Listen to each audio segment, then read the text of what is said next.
বন্ধুরা, green corridor YouTube চ্যানেলে আপনাদের আবার স্বাগত জানাই। তো আজকে প্রতিবারের মতন আবার একটা গোলাপ গাছ নিয়ে একটা আলোচনা করতে চাই। তো প্রচণ্ড গরম বাইরে আজকে। আপনারা কেমন আছেন এই গরমে, আর আপনাদের গাছগুলো কেমন আছে একটু জানাবেন। আর দেখুন আমার গাছগুলোর চেহারা, গাছে পোকার স্প্রে করতে করতে ফুলগুলো আমার ভোগের বাড়ি চলে গেছে। সব পোকা, মানে এত জল এতবার স্প্রে করতে হচ্ছে, ফুলগুলো ভালো থাকছে না। যাকগে, ফুল এখন আমার অত ফুল এখন রেখে লাভও নেই। হচ্ছে হোক, ওই দুটো ঠাকুর পুজোর জন্য বাড়ির সব আমার যারা আছেন তারা নিয়ে যায়। আর এই তো হচ্ছে ব্যাপার। তো মেন কথায় আসি। তো আপনারা সবাই জানেন আমি সিন্ডারে গোলাপ গাছগুলো করছি বা করি। দেখুন এখানে প্রচুর গোলাপ গাছ আছে। তো সব গাছগুলোই মোটামুটি চেহারা ঠিকঠাক বা গ্রোথ ঠিকঠাকই নিচ্ছে। তো ব্যাপারটা হচ্ছে যেটা বলছি, তো আমরা তো এনপিকে খাওয়ার নিয়ে তো আলোচনা করেছি, বা আগামী দিনে আরও বিস্তারিত আলোচনা করব। তো আজকে যেটা বলতে চাই সেটা হচ্ছে খাওয়ারের সাথে সাথে আমাদেরকে তো কিছু মাইক্রোনিউট্রিয়েন্ট দিতে হবে। তো এবার মাইক্রোনিউট্রিয়েন্টটা কী, কোনটা দিলে ভালো হয়, মানে একটু সহজলভ্য হবে, আর মানে একটু সহজভাবে পাওয়া যায় এমন একটা জিনিস যেটা পকেট ফ্রেন্ডলিও হবে। হ্যাঁ, মানে যেটা বলছি, মানে সহজ পদ্ধতিতে সহজভাবে করুন, মানে অত খাটাখাটনি করার দরকার নেই। সেটা হচ্ছে অ্যাগ্রোমিন ম্যাক্স বা মোবোবিন, এই দুটোর মধ্যে একটা আপনি করুন, ঠিক আছে? কিনুন একটা। ওই কত নেবে, একশো গ্রামের দাম মনে হয় আপনার খুব সম্ভবত 120 টাকা কি 110 টাকার মতন পড়বে।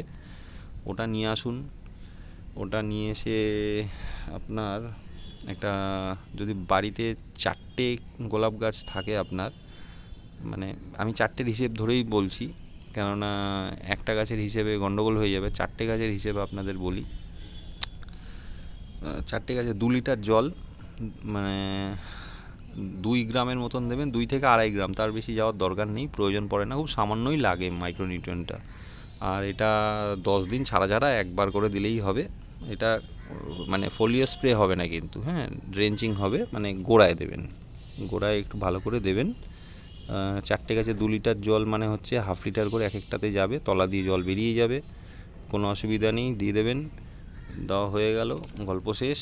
তারপরে পরের দিনকে বায়োভিটা এক্সট্রা একটু গাছে ফোলিও স্প্রেও করে দেবেন, আর গোড়ায় দিয়ে দেবেন, ব্যাস। এটা হচ্ছে 10 দিন ছাড়া ছাড়া দিন। এই গরমটার মধ্যে একটু ভালোভাবে দিতে হবে। আর বারবার বলছি, গাছের গরমকালে কিন্তু খাবারটা একটু কমই দেবেন। এই খাবারটার থেকে বিরত থাকুন, খুব কম কম খাওয়ার, আর বেশিরভাগ করে জল স্প্রে করুন। যতবার জল স্প্রে করবেন, দিনে 4বার 5বার যদি ওপরে পাতায় স্প্রে করেন, ভালো করে গাছকে স্নান করান।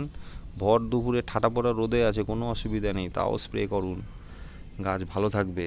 হ্যাঁ, আর হচ্ছে গোড়ায় জলটা একটু বুঝে শুনে দেবেন। যদি ওয়াটার লকড হয়, টবটাকে চেঞ্জ করুন, টব খুলে করুন, কোনো অসুবিধা নেই। একটু ছাওয়া জায়গায় রেখে দেবেন 2 দিন, আবার রোদে নিয়ে এসে নর্মালভাবে জল দেবেন। এটাই হচ্ছে বক্তব্য। আর 2 নম্বর কথা হচ্ছে, এই টাইমে কিন্তু প্রচুর পরিমাণে আপনার ব্যাসেল স্যুট বা এই সাইড স্যুটগুলো যেগুলো হয়, হ্যাঁ, এই কচগুলো দেখুন, এই যে ছোটো ছোটো ছোটো ছোটো কচ মারছে, তার সাথে ফুল আসছে। হ্যাঁ, আপনি চাইলে ফুলের কুড়িগুলো যখন এরকম কালার আসবে, হ্যাঁ, তখন কুড়িগুলো এরকম ভেঙে দিতে পারেন, কাটবেন না, কুড়িগুলো পট করে ভেঙে দেবেন, তাহলে গাছের গ্রোথটা তাড়াতাড়ি নেবে। আমি রাখছি, আমার অত গ্রোথের এখন আপাতত দরকার নেই, বাড়িতে খুব কেলানি খাবো তাহলে। হ্যাঁ, তো ফুল মানে ছেঁড়া যাবে না, মানে অশান্তি হবে, তাই জন্য এই লুকিয়ে লুকিয়ে যে কটা পারি ছিঁড়ে দিই। তো আপনারা যদি গাছের গ্রোথ নিতে চান খুব তাড়াতাড়ি, তাহলে ওইটাই করুন। এই টাইমে কিন্তু গ্রোথটা ভালো থাকবে, ভালো হয় আর কি। তারপরে তো মানে এটা এপ্রিল মাস, তো এপ্রিল মে জুন, জুন মাস পর্যন্ত গাছে একটু জলটা ঠিকঠাকভাবেই দিন, খাবারটা কম দিন, জল বেশি দিন, 3-4 বার করে দিন। আপনার রোজ যদি 5-6 ঘন্টা পড়ে আপনার গাছে, তাহলে কিন্তু জল আপনার মোটামুটি 3বার লাগবে গোড়ায়। আর স্প্রে করুন, রাতেও স্প্রে করুন ঠান্ডা জল দিয়ে, রাত্রেবেলা বরফ চিল ঠান্ডা জলে স্প্রে করুন। আমি আগের ভিডিওতেও বলেছি, আজকে আবার বলছি এই ভিডিওতে, এইটা মাথায় রাখবেন, তাহলে গাছের এরকম গ্রোথ পাবে না, এরকম ফুলও আসবে, ভাল লাগবে বেশ। তো আজকে আর বিশেষ কিছু বলার নেই। বাকি যদি ভিডিওটা ভালো লেগে থাকে তাহলে একটু শেয়ার করবেন। আপনাদের নতুনত্ব কিছু যদি জানার থাকে আপনারা আমাকে বলবেন। যারা নতুন বাগানি আছেন, পুরনো বাগানিদের কিছু বলার নেই, তারা আমার থেকে অনেক সিনিয়র, অনেক অভিজ্ঞ লোক। তারা আমাকে একটু জানান, আমার যদি এই গাছে কোনো প্রবলেম থাকে সেটা আমাকে বলবেন। তবে আমি যা দেখতে পাচ্ছি আমার কাছে একটু প্রবলেম আছে, পোকা ধরেছে। তা পোকার তো স্প্রে করি, তারপরেও যায় না কেন ভগবান জানে। ঠিক আছে, পোকা যা স্প্রে, যা যে লেভেলে পোকা আছে এটা ম্যানেজেবল, ঠিক আছে। এবার এটা নিয়ে আমি অত চাপ নিচ্ছি না। তো যাই হোক, এটাই হচ্ছে বক্তব্য। সবাই ভালো থাকবেন। ভিডিওটা ভালো লাগে একটু লাইক, শেয়ার আর সাবস্ক্রাইব করে নিন চ্যানেলটা, তাহলে আমি একটু এনকারেজ হই। আগামী দিনে ভালো ভালো ভিডিও তাহলে করতে পারবো, শিখতে পারবো, আপনাদেরকেও শেখাতে পারবো আমি যতটুকু শিখেছি। ভালো থাকবেন সবাই, হ্যাঁ, ধন্যবাদ।